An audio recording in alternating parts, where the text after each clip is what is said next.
ആകാശ് നോക്കി, ആകാശിന് എവിടെയാ തെറ്റിയേ? ഇതാ ടീച്ചർ എഴുതുന്നുണ്ടോ? നീ വന്നു. കണ്ടോ? ടീച്ചർ എഴുതിയേ കണ്ടോ? അപ്പൊ എവിടെയാ മോന് തെറ്റിയേ? ഇത് ടീച്ചർ എഴുതിയ മോൻ എഴുതിയ തമ്മിൽ എവിടെയാ ഡിഫറൻസ് വരുന്നേ? ആകാശ് പറഞ്ഞേ. നീ, ആ നീയുടെ അവിടെ എന്ത് വന്നിട്ടില്ല? ആ ചുഴുപ്പ് വന്നിട്ടില്ല അല്ലേ? അങ്ങനെ നമ്മൾ കറക്കി എടുത്താലേ അത് എന്താവത്തുള്ളൂ? നീ എന്നാവത്തുള്ളൂ.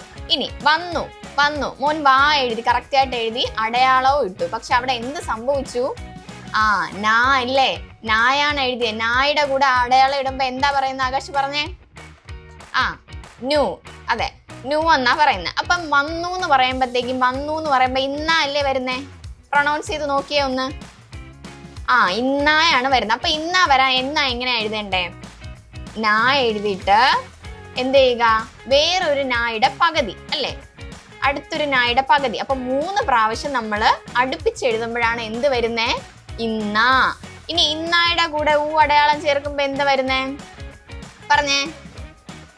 Very good, correct. ഇന്നു. അപ്പോഴല്ലേ നമുക്ക് കറക്റ്റ് വന്നു എന്നായേ. ഇനി ഒന്ന് ചേർത്ത് വായിച്ചേ. ഓക്കെ, നീ വന്നു. ശരി, ഇനി നമുക്ക് അടുത്ത വാക്ക് നോക്കാം.